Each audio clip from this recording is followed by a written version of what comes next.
Welcome back, everyone. This is going to be my new Marvel Eternals video all about Eros, Star Fox's character. I know you have lots of questions about what's going on with him, what's his relationship with Thanos, where has he been this whole time, so we'll break it all down. If you're brand new to the channel, be sure to subscribe to get all the videos. They raised so many questions during the Eternals movie. There's so much mythology that they introduced that's brand new to the MCU. It's going to be really cool to see them explore that in all the future Marvel Phase 4, Marvel Phase 5 movies.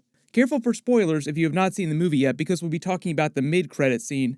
But during the mid-credit scene, after the end of the movie, in teleports Pip the Troll and Eros, Thanos' brother. They're using the same type of technology as the Bifrost with that rainbow effect that you see from the Thor movies or Avengers Infinity War when Thor is teleporting around with Stormbreaker. Pip the Troll is being played by Patton Oswalt. He looks just like he does in the comics. And Star Fox Eros is being played by Harry Styles, who also looks just like he does in the comics. They arrive with the offer of an explanation to what happened with their friends and what's going on with the other Eternals around the universe and the Celestials, and basically tell them they're here to team up to help take down the Celestials. I know you have all kinds of questions now about his relationship with Thanos. What does this mean about Thanos' backstory, their parents? Because there's so many unanswered questions that they raise during the Eternals movie. They're very on the nose and obvious in the way they reference Eros' relationship with Thanos. Brother of Thanos. The other Eternals even react by saying, wait, what? What are you talking about? Thanos had a brother? What do you mean by that? As if very few people inside the MCU knew that Thanos actually had a brother, like it was a secret that Thanos tried to keep.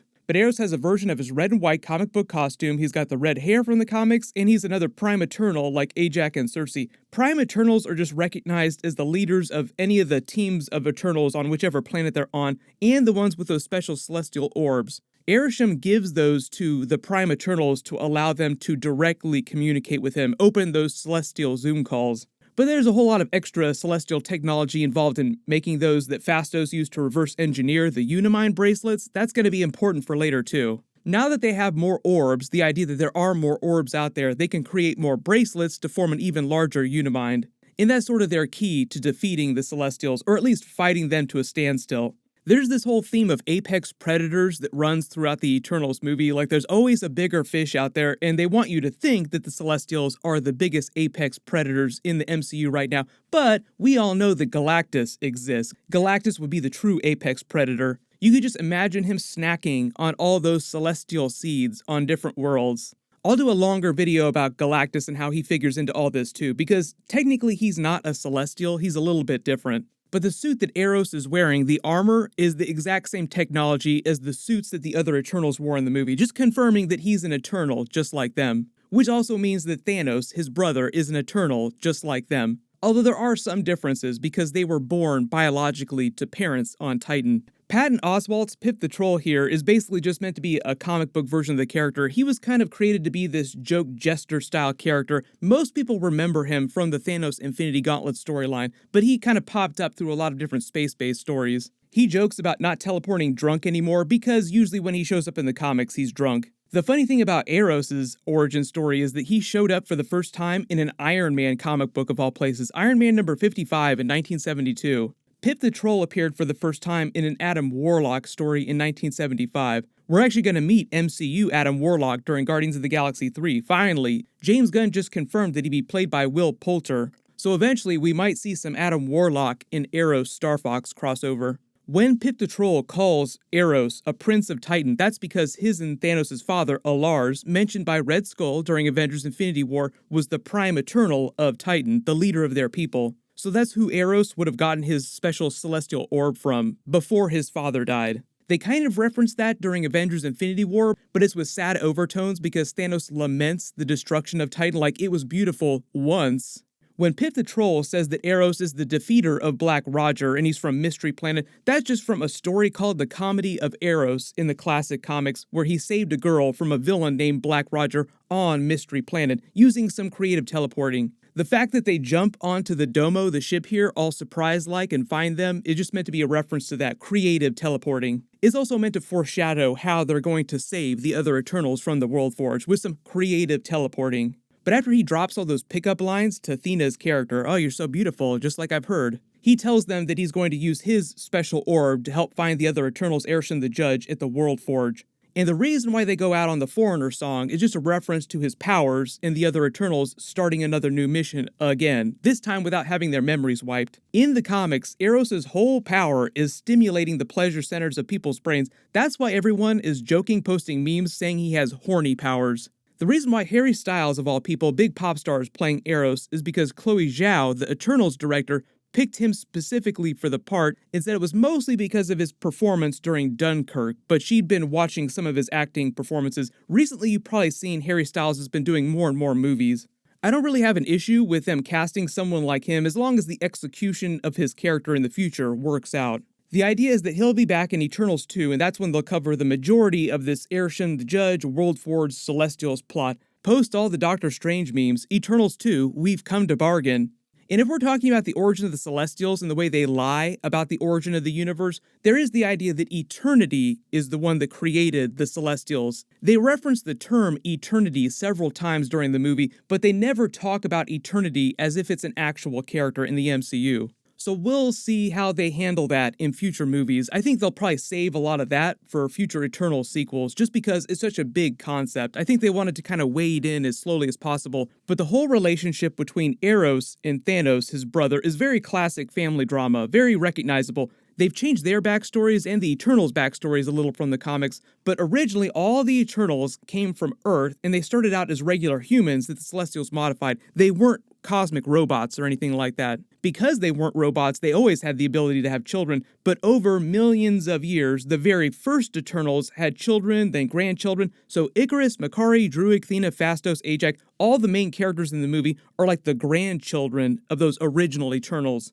At some point during the second generation of Eternals, they had their own version of a Captain America Civil War event, and a group of them left Earth to go colonize other planets. One of these groups went to Titan. Then, over millions of years, there were more subsequent wars that devastated that planet, and eventually, Thanos and Eros' father, Alars, left Earth and went to help rebuild Titan with one of the survivors of those many wars there, Suisan, Thanos and Eros' mother.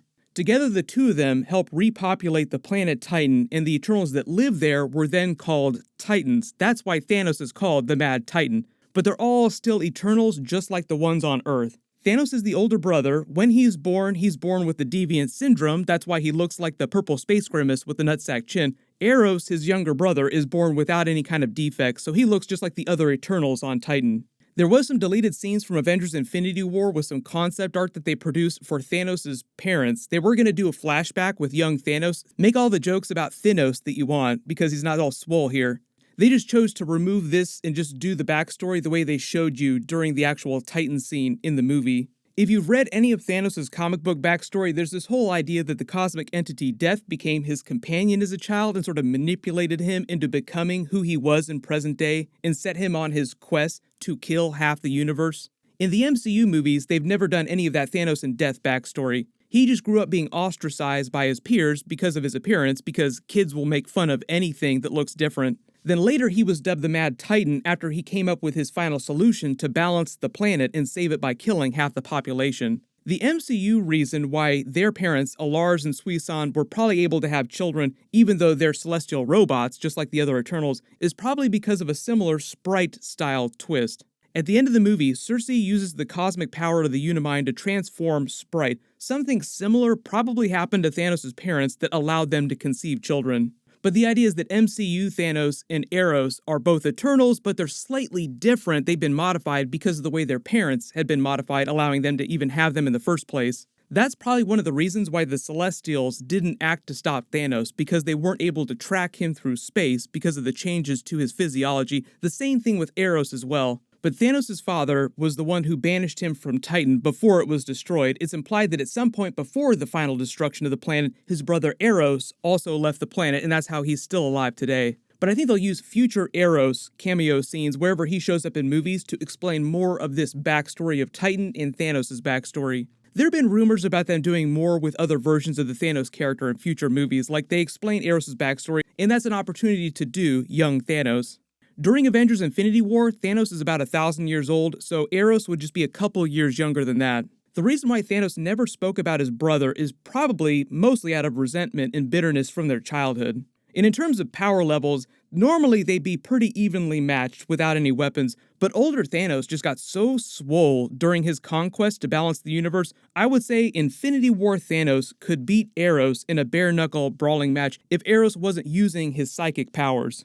But for those of you asking, what has Eros, Star Fox, been doing this whole time in the MCU while Thanos was going around balancing the universe, snapping everyone? Well, one, he was probably staying as far away from Thanos as possible, and trying to craft a plan to defeat the Celestials, and just having random adventures, because in the comics, he is kind of a comedic character, just having all kinds of hornball adventures. Do not be surprised if Harry Styles' Eros character cameo scenes in other future movies, space-based movies like Guardians of the Galaxy 3, Captain Marvel 2, the Nova movie, Silver Surfer movie, maybe Fantastic Four sequels.